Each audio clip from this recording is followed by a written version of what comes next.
This is the mysterious traveler, inviting you to join him on another journey into the realm of the strange and terrifying.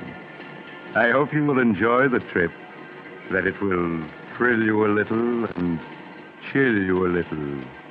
So settle back, get a good grip on your nerves. I hope it's not making you nervous, being alone with me here in the dark. Darkness stirs strange terrors in some minds, particularly those of children. For children live in a world of their own, a world far removed from that of adults. Who among us knows the psychology of the child mind, with its devious thoughts and actions, as in the tale of The Good Die Young.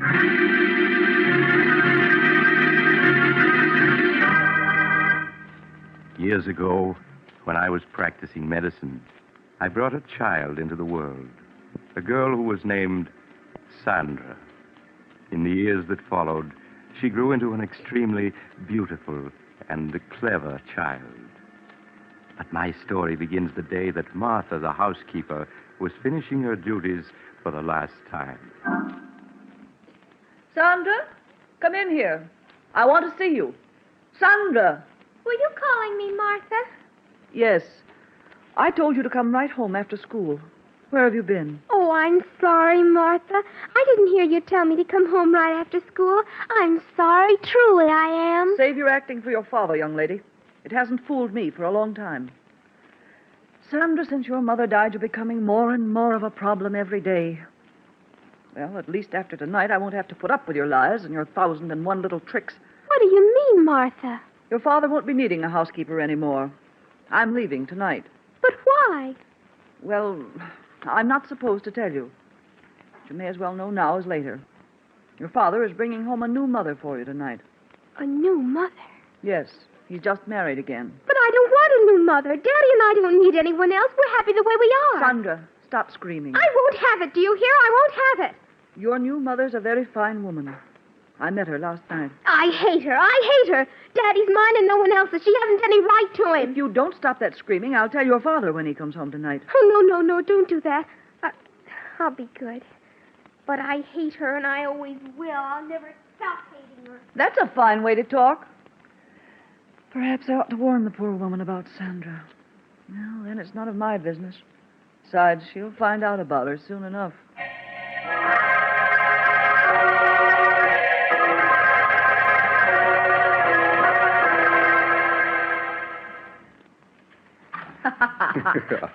Stephen, it's ridiculous you're carrying me across the threshold. All right, darling. It's tradition in my family to carry the bride over the threshold. There you are. Oh, Stephen, what a lovely house. Mm-hmm. Oh, you haven't seen the best part of it yet. Sandra. Do you think she'll like me, Stephen? I do so want her to. Of course she will. Perhaps you should have told her about us, instead of breaking it to her so unexpectedly like Oh, this. nonsense, Helen. I know my daughter. She's a wonderful child. And she'll fall madly in love with you at the first sight, just as her father did. Sandra, where are you? Daddy. Daddy, you're home early. Oh, I'm so glad. How are you, darling? Oh, Daddy. I have a surprise for you. A surprise? Mm-hmm. Sandra, this is Helen. Helen, I want you to meet my daughter, Sandra. Hello, Sandra. Hello. Darling, the surprise I just mentioned is Helen. We were married this afternoon. That means that Helen is now your mother. Oh, Daddy, that's wonderful. Now I'll have a mother just like all the other girls do. Oh, I'm so glad. So am I, Sandra. And I'm sure we're all going to be very happy together. Of course we are.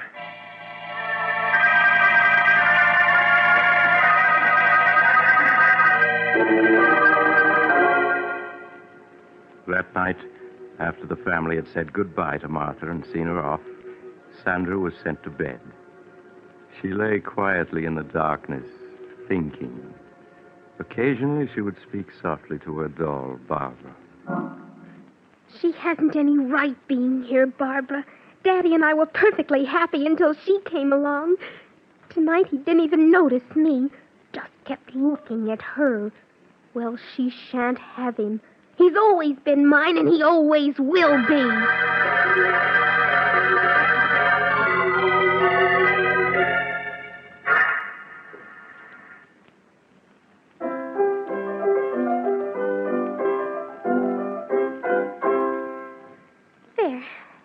enough of that. Now, let me see.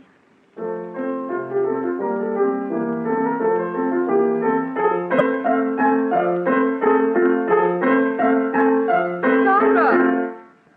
This is the second time this afternoon I've asked you not to pound the keys that way. That's no way to play. I'm sorry, Mother. It's not only the piano, dear. There are many other little things. You pay no attention when I speak to you about them. I don't mean to do them, Mother. I just forget. Well, please try to remember, dear. Now, I want you to play the piano as you did last night for Daddy. He was very pleased. Yes, Mother.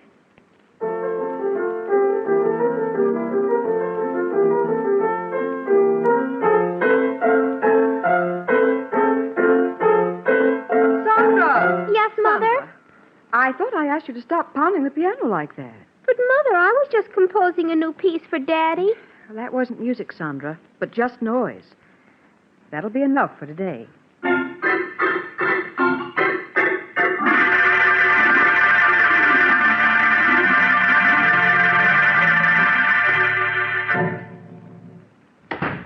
Hello, beautiful. How are you, darling? Well, why wasn't Sandra at the door to meet me? She's all right, isn't she? Oh, of course, dear. Stephen. Hmm? I was a bit angry with Sandra this afternoon. Angry with Sandra. Why? What'd she do? Well, several times this afternoon I had to speak to her about pounding the piano, being loud and discordant. Well, that isn't like Sandra. You know how well she plays. Yes, of course. That wasn't the way she played today. Well, I'll go up and see her. All right. Supper will be ready soon. All right, Ellen.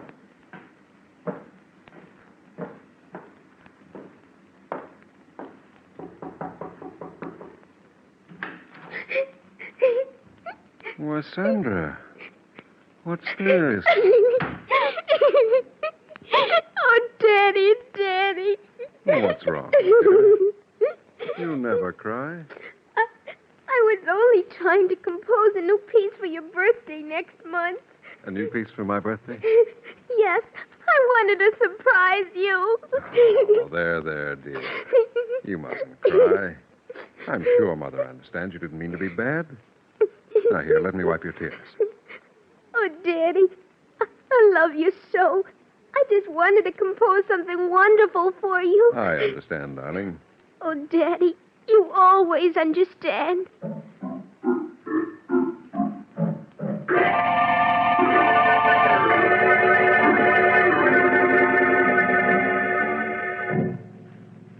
Your supper ready, dear? Mm-hmm. Where's Sandra? She'll be down in a minute. Helen, Yes, Stephen? she really didn't mean to pound on the piano and get on your nerves. It's just she was trying to compose a new piece for me. But, Stephen, it wasn't music. It was just noise. Well, you mustn't be harsh with her. You know what children are like. In their enthusiasm, they forget what they're told. But, Stephen, I don't know exactly what to say. It's just a question of being patient with her, winning her love. All right, Stephen. Perhaps I was a bit impatient with her. You know I want nothing more than for the three of us to be happy together. I know that, darling. And the three of us will be happy together.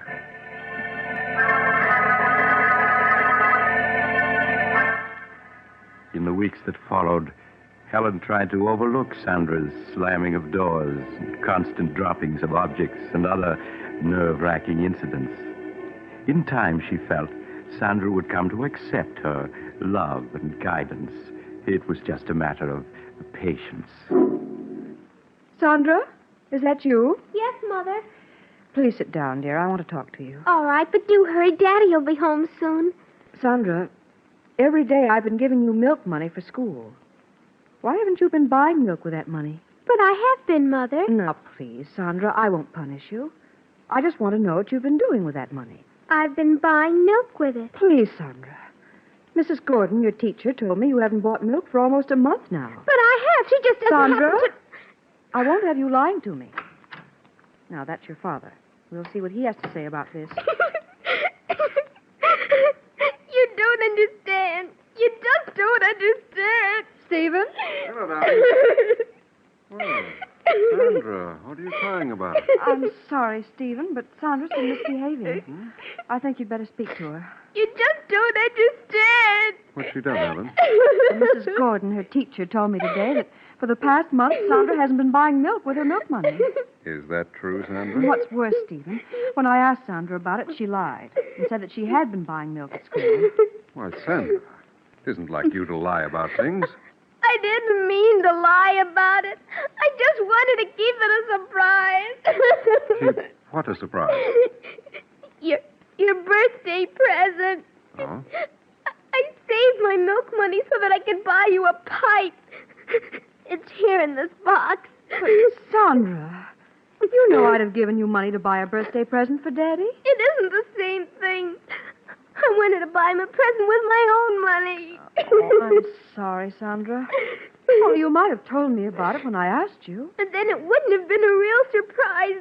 I did want to surprise Daddy, so... But you have, darling. This is a beautiful pipe. No, the surprise is spoiled. Your birthday isn't till tomorrow. Well, this is much better, darling. It means I'll be able to smoke this pipe tonight. Oh, now, please stop crying. You go upstairs and wash your face and hands, huh? All right, Daddy. I'm sorry, Stephen, but I had no idea what she'd done with the money, and she did lie when I asked her about it. Well, if you'd only have a little more faith in her, Helen. I know it's difficult to understand her at times, but that's because as a child she looks at things differently. I'm sorry, Stephen, if you think I've failed with her. Oh, but you haven't, Helen. I'm sure that in time she'll come to love you as much as she loves me. I don't know, Stephen. I often wonder about that.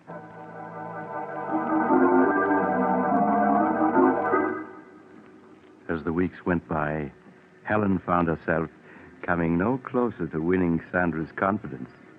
It wasn't that Sandra was unfriendly, but there was an air of reserve about her, which vanished only in her father's presence.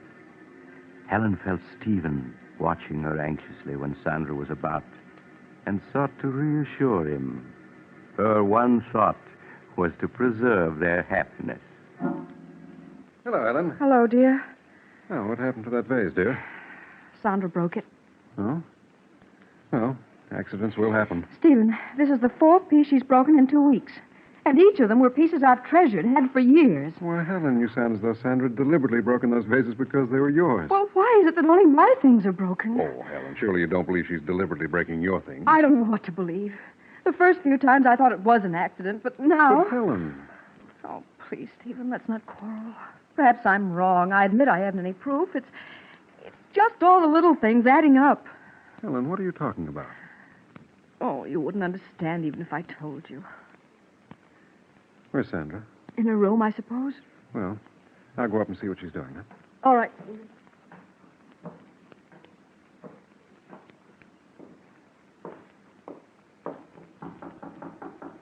Sandra, it's Daddy.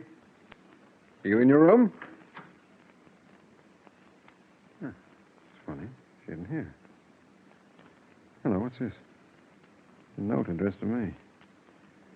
Dear Daddy, I'm sorry about the broken vase. Tried my best to be a good girl, but everything I do seems wrong. I make Mother very unhappy, so I'm running away. I love you very much and always will. Your daughter, Sandra.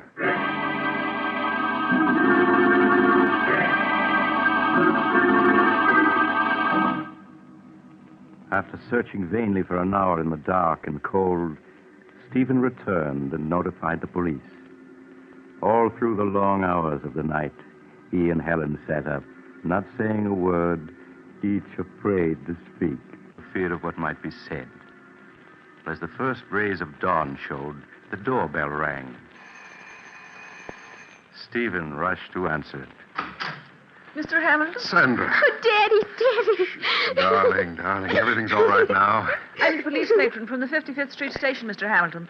One of the officers on the force just found her. Thank you. Thank you very much for bringing her home. Oh, that's all right, Mr. Hamilton. It's our job. Goodbye. Goodbye.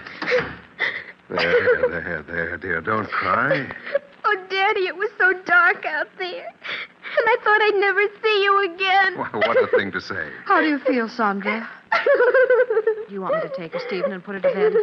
No, I'll do it, Helen. All right, Stephen. Just as you say.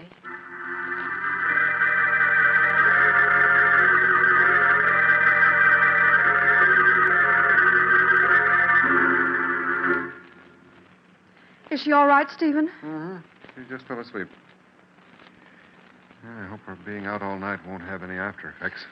Stephen, you feel I'm to blame for her running away, don't you? Of course not, Helen.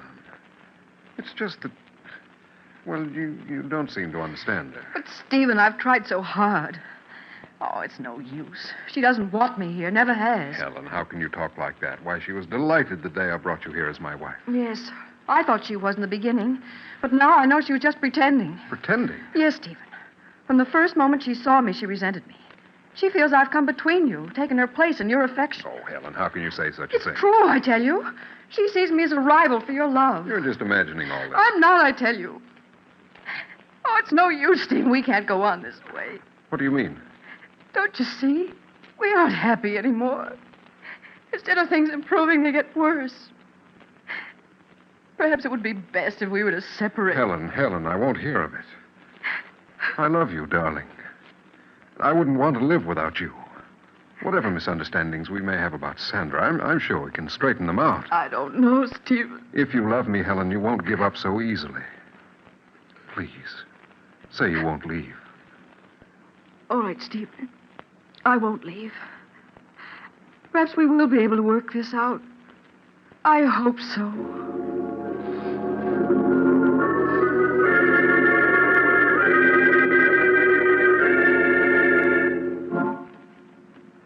Sandra? Sandra? You awake, darling? Yes, Daddy. Sandra, Mother and I were very upset when you ran away last night. Mother seems to think you ran away because you couldn't get along with her. She felt so badly about it, she wanted to go away. She did? Yes. But I told her how much we both loved and needed her. So she's promised to stay. Oh. I see. Sandra, you will try to be a good girl and do as Mother wants, won't you? It would make Daddy very happy. Oh, Daddy, I'd do anything to make you happy, anything. That's a good girl, darling. Now, you get up and get dressed, huh? I'll wait for you downstairs. All right, Daddy. He just doesn't understand. He should have let her go, but she's still here. And she's going to stay. I won't have it. I won't have it. I hate her. I hate her.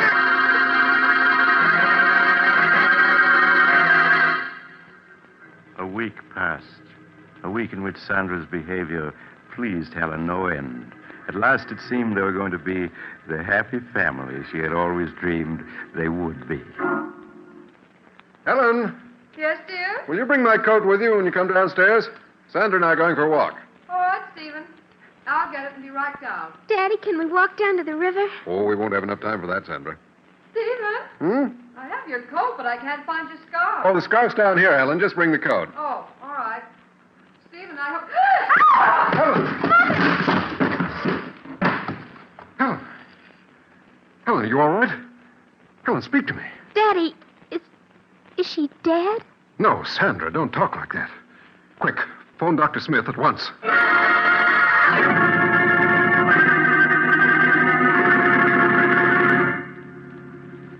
I arrived at the Hamilton home to find Helen suffering from shock, but otherwise unhurt.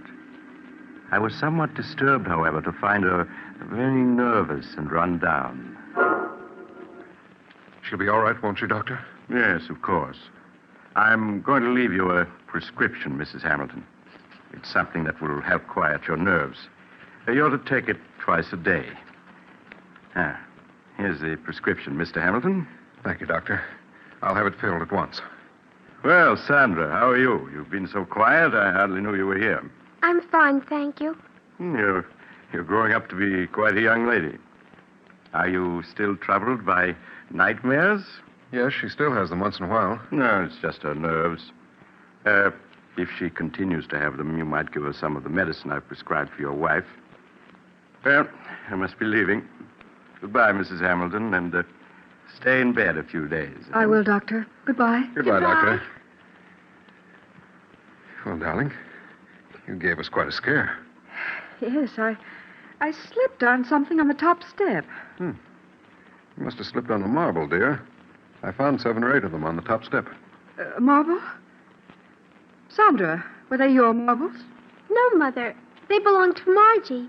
She must have left them on the stairs when we were playing here. Oh, I see. It wasn't my fault. Truly it wasn't. Of course it wasn't, Sandra. Mother knows you wouldn't leave marbles lying around where she could slip on them. Isn't that so, Ellen? Yes, Stephen. I'm sure Sandra wouldn't want anything to happen to me.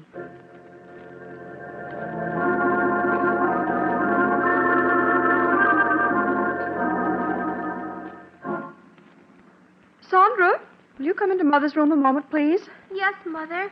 The medicine that Dr. Smith prescribed for me is in the bathroom. Will you get it for me, please? All right, Mother. You'll find it in the medicine chest. It's in a blue bottle. Yes, I know what it looks like.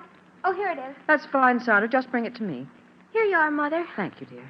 Oh, Sandra, this isn't the medicine that Dr. Smith prescribed for me. Didn't you read the label? This bottle has poison in it. Poison? Why, yes. It's right here in red letters on the label. Oh, I'm sorry, but this bottle is blue, too. It looks just like the one with your medicine.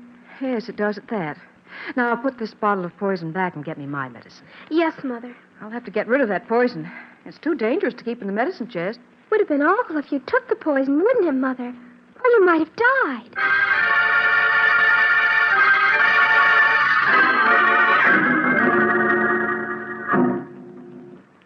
No, go away. I hate you. Oh, I hate you. He's mine. You shan't have him. He's mine. We don't want Darling, you. We darling, don't want wake up, you. wake up, wake up. You're having a nightmare. Oh, Daddy. Daddy. Don't leave me. Don't leave me. Well, of course I won't, Sandra. Stephen, she's so frightened. Yes, these nightmares leave her nervous for hours.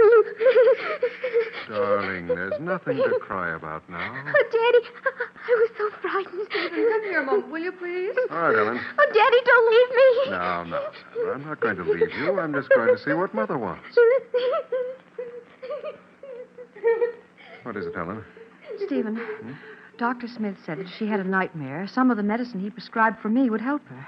Well, Sandra doesn't like taking medicine. But this medicine's very easy to take, and it'll have her asleep in no time. If you think it's best. Yes, I'm sure it is. Now, you go back to Sandra while I get the medicine and a glass. All right, Ellen. Now, Sandra. You must stop your crying. Daddy's here. Don't go away, Daddy. I want you to stay with me. Of course I'll stay with you. What were you dreaming about, dear? I don't know. It was all so mixed up. Oh, Daddy, will you always love me more than anybody else in the world? Of course. Now, stop your crying. All right, Stephen, I have it. Now, if you just have Sandra sit up. Come on, darling. Sit up now. That's it. What's Mother doing? She's pouring you some medicine. It'll help you sleep, darling. Medicine? Yes. It's the same medicine Mother takes for her own nerves. No, I don't want it. Now, please, Sandra. It'll make you feel much better. No, don't come near me. I don't want But, it. Sandra, Mother takes it twice a day. There's nothing to it. No, I won't take it. I won't. Perhaps you'd better let it go, Helen. Nonsense, Stephen. She'll have us up all night if she doesn't take it. All right. Now, Sandra, stop being a baby and take this medicine. No, Daddy, don't let her make me take it. Don't let her. Sandra, are you going to let me give you this quietly, or do I have to make you take it? No, it'll kill me. I know it will. Here, let me hold your head. That's it. No. Now, Sandra, stop clenching your teeth. Open your mouth. Do you hear? Daddy, don't let her. There, you've taken it. All this fuss over nothing. Helen, she's choking. Daddy, it burns. Sandra, what's wrong? It's burning me. Daddy, help me. Help me. I can't breathe. Helen, quick. Call Dr. Smith. Tell him it's an emergency.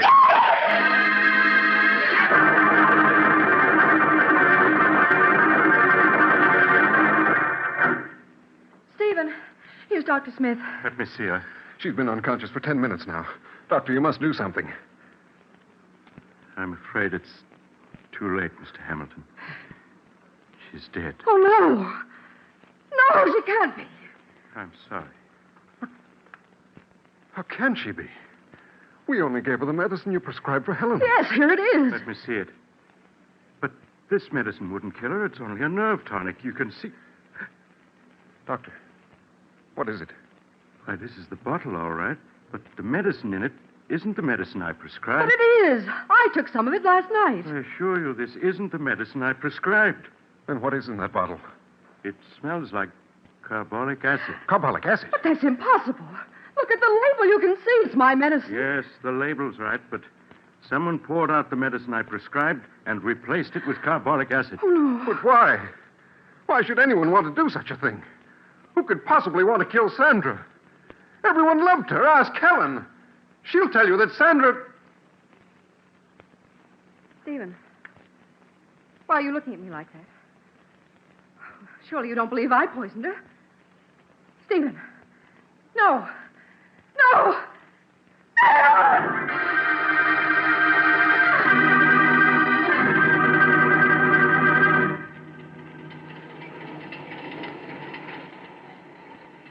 This is the mysterious traveler again.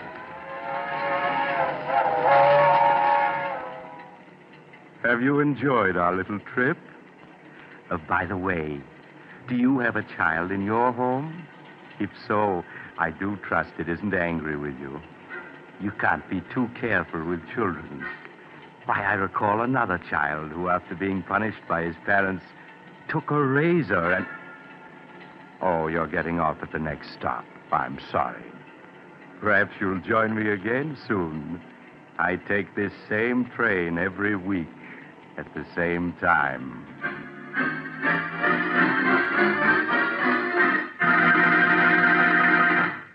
You've just heard Chapter 13 of The Mysterious Traveler, a series of dramas of the strange and unusual brought to you each week by station WOR.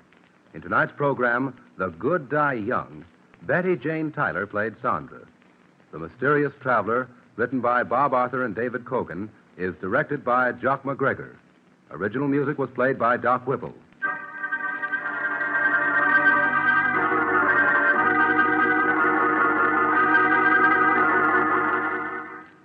Listen next week to a tale titled Design for Death. Another Tale of the Mysterious Traveler.